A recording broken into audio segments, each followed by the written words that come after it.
That was unplanned. That was not a planned bit. Here we go.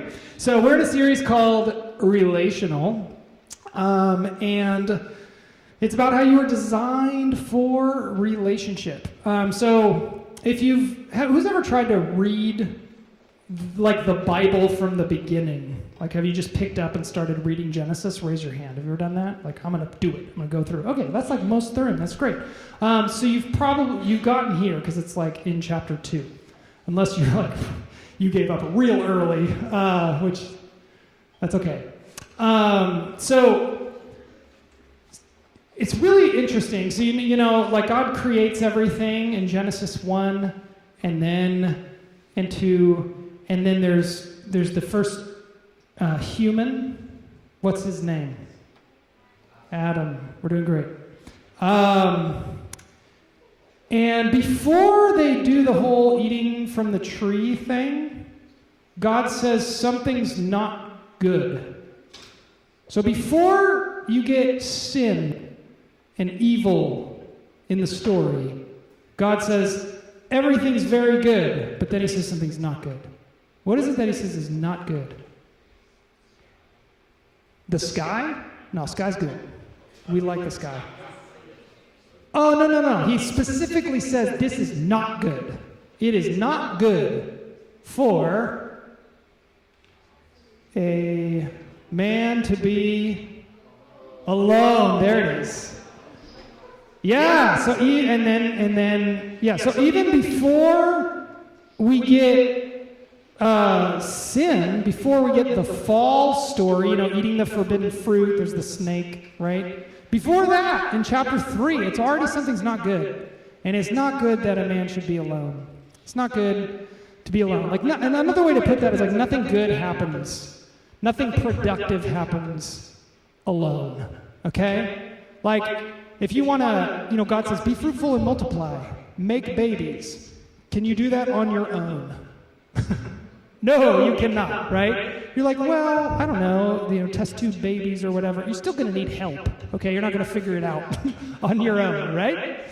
You want to start a business, okay? You're going to need partners. You're going to need clients. Even, you know, art of some kind. You're going to need materials that someone else made. Like anything good, right? You want to solve a problem in the world, you're going to need help.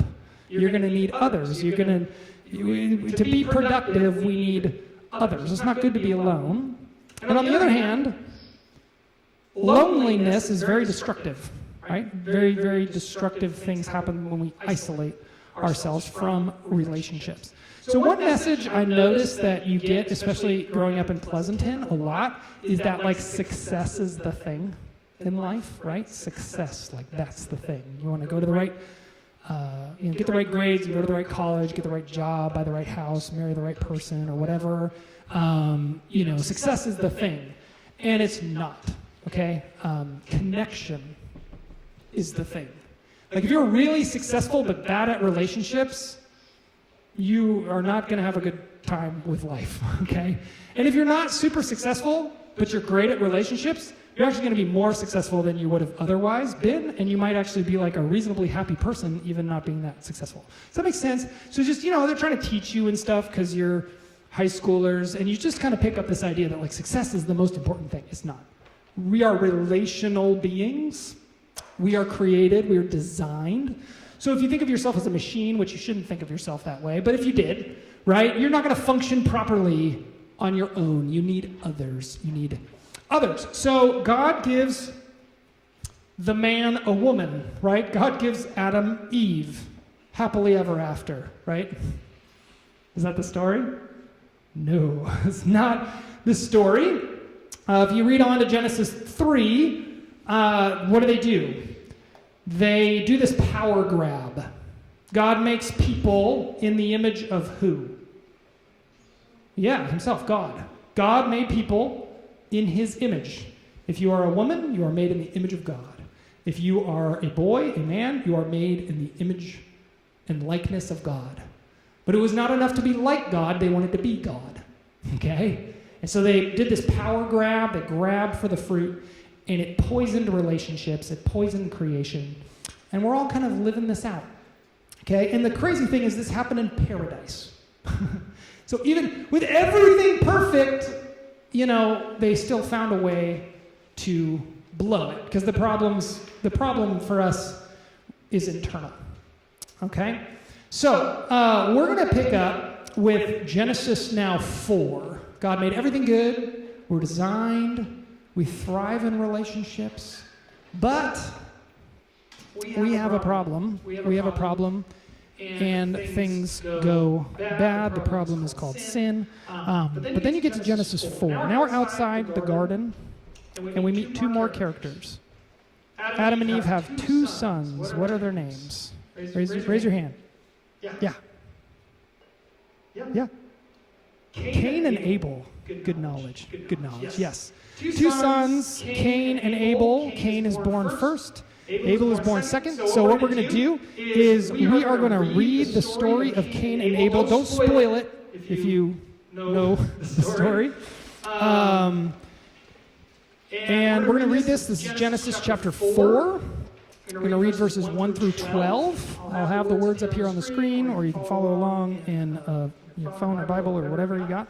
And what we're talking about tonight, specifically, is how do we let go of a grudge? When relationships go wrong and we're the one who can't let go of the thing, right? We know something's gone wrong with the relationship and we're like angry. What do we do about that? Where do we go? How do we deal with that? When we're like really mad, okay? So we're going to learn about that. We're going to start in Cain and Abel. All right, so this is chapter 4, verse 1 of Genesis. It says, "Now Adam knew Eve, his wife." That's like, okay, we don't need to get into it. Yeah, Adam knew Eve, his wife, and she conceived and bore Cain, saying, "I have gotten a man with the help of the Lord." Apparently that's what Cain means, okay? And then, again, she bore Abel. Abel means vapor or smoke. So that's what Abel's name means. In other words, he's not around very long. His life is very much like a vapor, okay? So, and again, she bore his brother, Cain's brother, Abel. Now, Abel was a keeper of the sheep. What do we call that? A shepherd. And Cain was a worker of the ground. What do we call that?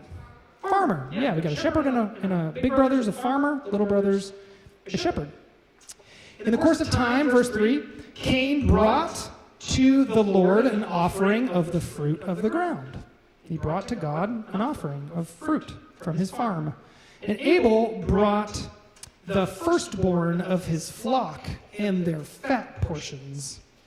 And the Lord had regard for, like accepted, Abel and his offering, but for Cain, the big brother, the farmer, and his offering of fruit, the Lord had no regard. So how does Cain respond to this? Well, Cain was very angry, and his face fell. Can you do a Cain face?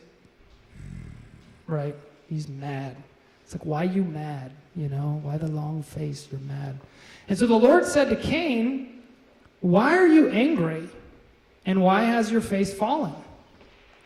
The Lord says to Cain, "If you do well, will you not be accepted?" In other words, like, if you do the right thing, I'll accept it. I'll accept it. And if you do not do well, sin is crouching at the door. Sin, its desire, is contrary to you, it's against you, but you must rule over it. So sin, in your anger, sin is crouching there, it wants to get you, and it wants to rule you. You have to rule it. So what's Cain's response? Well, he doesn't talk to God at all. Cain instead speaks to Abel, his brother. And then when they were out in the field, Cain rose up against his brother Abel and killed him. Then the Lord said to Cain, "Where is Abel, your brother?" Cain said, "I don't know. Am I my brother's keeper?" And the Lord said, "What have you done?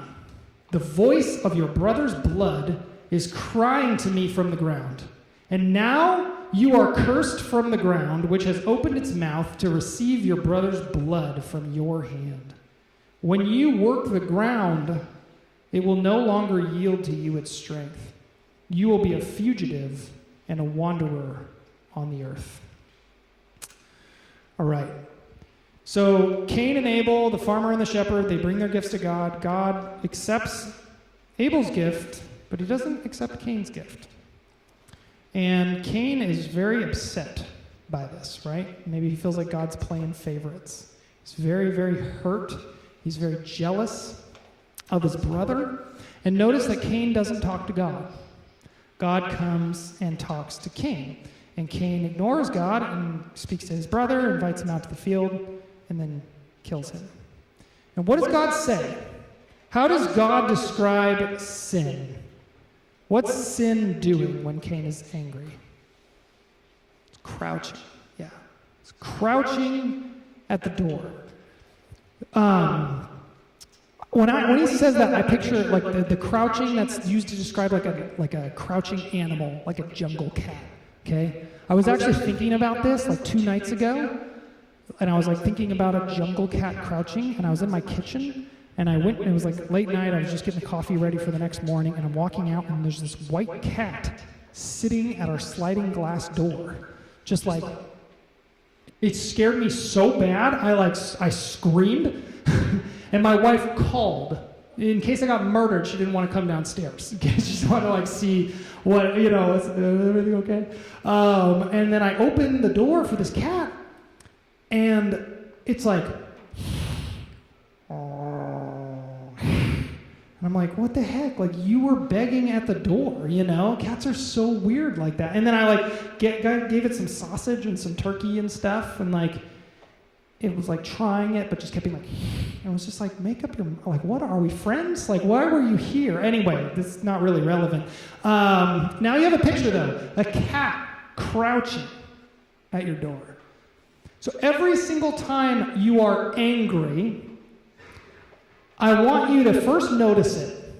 If you simply notice, I'm angry, rather than act in anger, you've already leapt bounds of maturity. If you just feel wait a second, I'm angry. And there is a jungle cat, I'm imagining, what works for you? Is it a cheetah? Okay, a leopard, that's where I wore that shirt, okay? It's got a tiger on it, maybe it's a tiger. Okay, a mountain lion, something scary, something that can kill you. I'm angry, and there's a jungle cat, right there, and it wants to eat me. Okay, it's snarling, it's hissing. Anger, like a jungle cat, right? A tiger, or whatever, very powerful creature. And anger, it feels very powerful, right? Have you ever heard? I don't know. Anger is often described as a secondary emotion. And what that means is you first feel something like sadness, or you feel scared. But it's kind of hard to admit to someone, I'm actually kind of scared. That doesn't feel tough, They might laugh at you, or they might not take you seriously if you're I'm really sad, So those are naked emotions, they're vulnerable feelings. And so you get angry, it's like putting armor on. No, I'm mad, I'm strong, right? It's the jungle cat, right? So the jungle cat is crouching there, and what it wants is it wants you to feel like you're the jungle cat, right? I'm angry, but you're not the jungle cat. The jungle cat's trying to eat you. It's trying to eat you. So when you're angry, sin's right here as a tiger, and it wants to eat you. That's all. Okay, you with me so far? I'm angry. Notice it.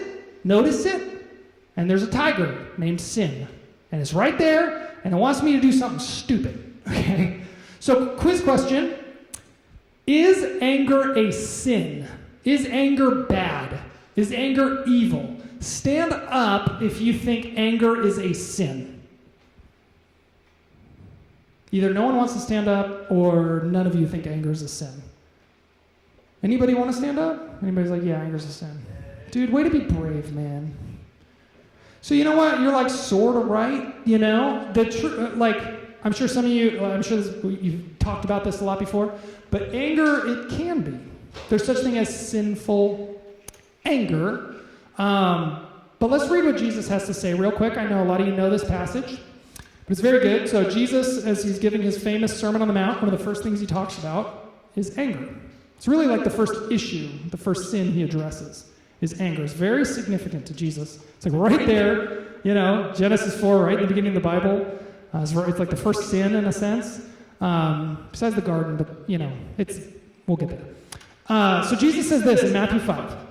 He says, you've heard it said to those of old, right, 10 commandments, you've heard it said, don't murder. Whoever murders, you're going to court, right? You'll be liable to judgment. You can't just murder people and get away with it, right? Don't murder. But I say to you, everyone who's angry with his brother is going to court. And you're liable to judgment. You're guilty. Anyone who's just angry. The point being, where does murder start? Anger, right? Yeah. I like that, yeah. It starts with anger. You can think of anger as like an acorn. You know an acorn, it has an oak tree in it. You ever thought about that? That's crazy. Technically, it has infinite acorns in one single acorn. It's kind of like anger is like a seed that has World War III in it. An atom bomb, you can't see the atom, but you see its effects, right? You can't see the emotion of anger, but you see its effects. Even its just effects on someone's face, right? And so an atom, you can't see it, but it can destroy a city. So Jesus is saying anger is a really significant thing, seed, to pay attention to it, right? Pay attention to it, notice it. It's got power in it. So anger is not necessarily sinful, right? God gets angry. It says he's slow to anger. It's not he never gets angry. It's not he's quick to get angry. Slow to get angry. So it's not necessarily sinful, but it can be. So we'll turn next to Psalm chapter 4, verses 4 and 5. And in this psalm, King David is in distress. Have you ever, raise your hand if someone's ever told a lie about you? Oh, I'm sorry, that's a lot of hands. That sucks. That's a terrible feeling, right? Have you ever had a friend and they betrayed you and you were like, I thought you were my friend? You ever had that moment? Oh, that's too many of you. That's terrible. It's the worst feeling. Well, David is feeling this. There is just rumor mill going around about him. People are lying about him, and some people are just like loving it. They're just piling on online. They're like, yeah, David. It's just terrible. He's mad. And he cries out to the Lord, and here's what the Lord says in return. The Lord says, be angry and do not sin. Be angry and do not sin. Ponder in your own hearts on your beds and be silent. And he says, Selah, which I think means like pause. Okay? Be angry and do not sin. Ponder in your own hearts. Meditate. Okay? On your bed. Like go to bed. Be silent. And then in the morning, wake up, offer right sacrifices, and put your trust in the Lord. So be angry, but don't let anger take the wheel. Okay? Don't let anger be in control. Go to bed. Go to bed. Okay? Like ponder, pray, wake up, pray, trust the Lord. Okay? Chill. Don't let the jungle cat lie to you. Okay? Because the jungle cat, it wants you to act in some way that's going to lead to death. Okay? So first thing, you get angry, and you're like, oh, this is how murderers feel at first.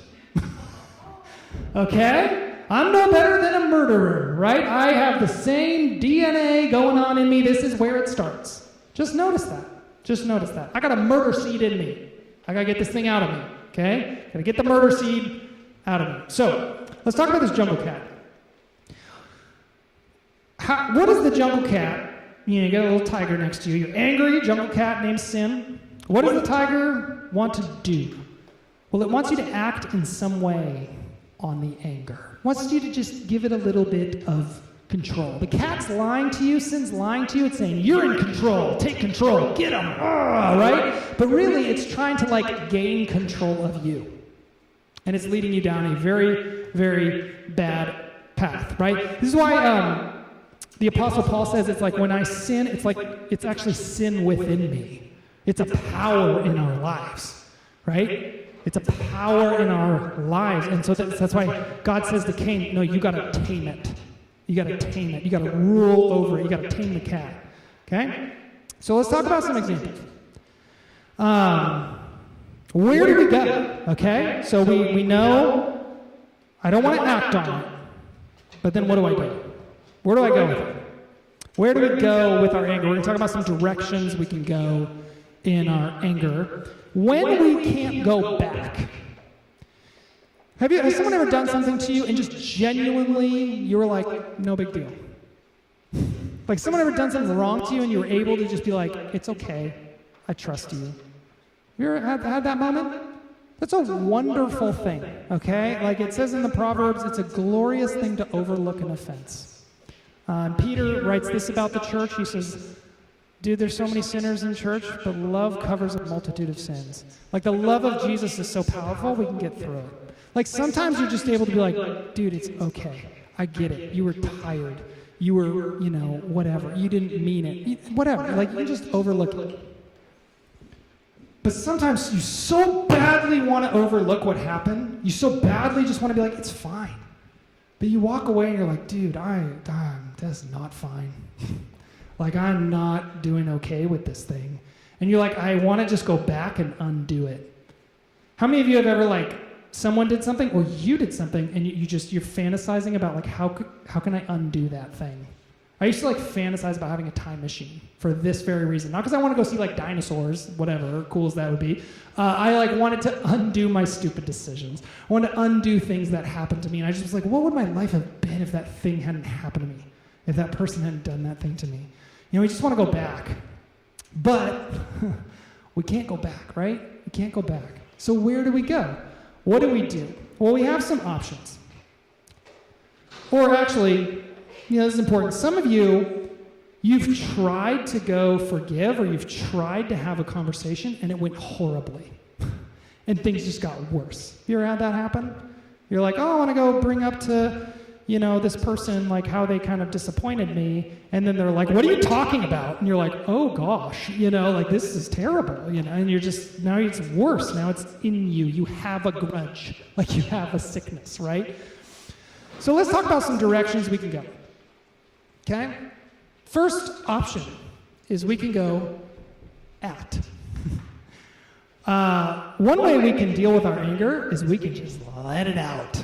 Okay? Some of you may have more aggressive personalities, and you're just like, no problem. I'm coming at you, And you're like, as people say, what do people say? Don't at me, I mean, that's maybe an online thing. But you can just come at someone, right? And just get in their face. Maybe it's verbally. You can go at someone by literally just paying them back. How many movies is this basically just what the movie is about? It's a revenge movie, It's like John Wick or whatever. I'm just going to kill everyone, right? I'm going to come at you, right? Just plainly, though, Jesus is like, no, you can't do that. This is not a direction, followers of Jesus, this way you shall not pass, okay? You can't do it. Because it just, what does it do? Has anyone, you ever come at someone and then you're just like, you're right, we're totally cool now? Maybe that happens, but it's just because they're scared, okay? It doesn't, all it mostly does is escalate the situation. Right? Martin Luther King said, darkness can't drive out darkness. Hate can't drive out hate. Only light and love can do that. It's just never going to work. So you can't come at someone. It's just going to make the situation worse. Paul says we're to overcome evil with evil. No, he doesn't say that. The Bible says we're to overcome evil with good. Right? God says, vengeance is mine. I will repay. You want vengeance? Leave it to me. But that's not your job. You are not the judge.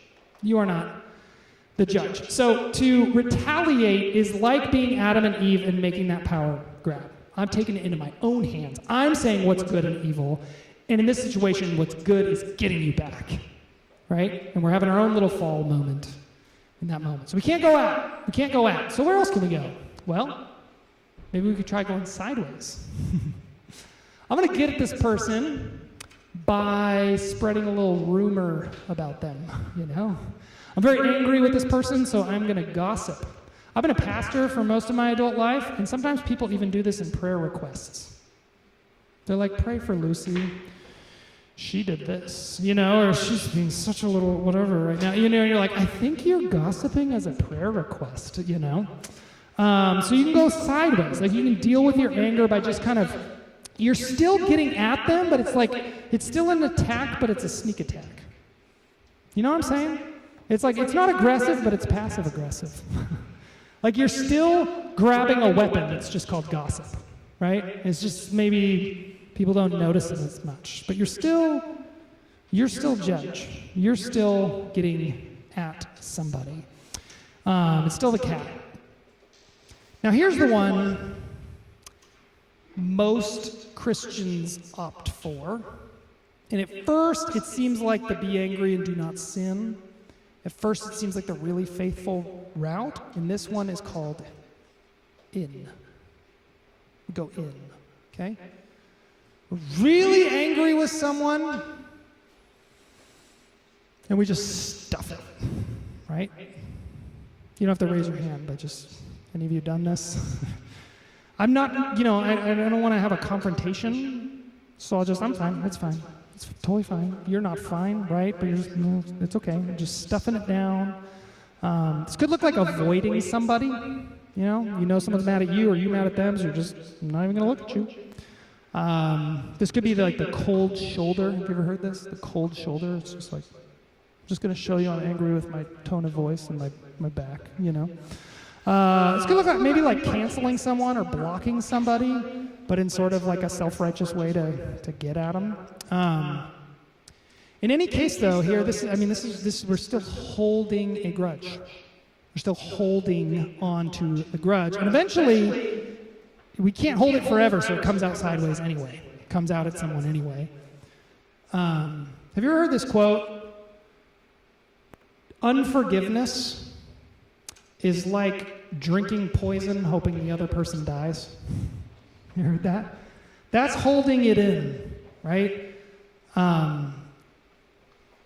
When we hold it in, eventually it comes out in some destructive way. For me, it'll be like a comment it'll escape my lips, and someone will be like, oh, so that's how you really feel, right? Like, it comes out anyway, because the anger's not healed, it's just held. It's held. It's holding a grudge, and it's sharp, so it's doing damage in there, It's got to come out. It's a murder seed. So in all of these, we're grabbing control. That's why we use the language letting go of a grudge.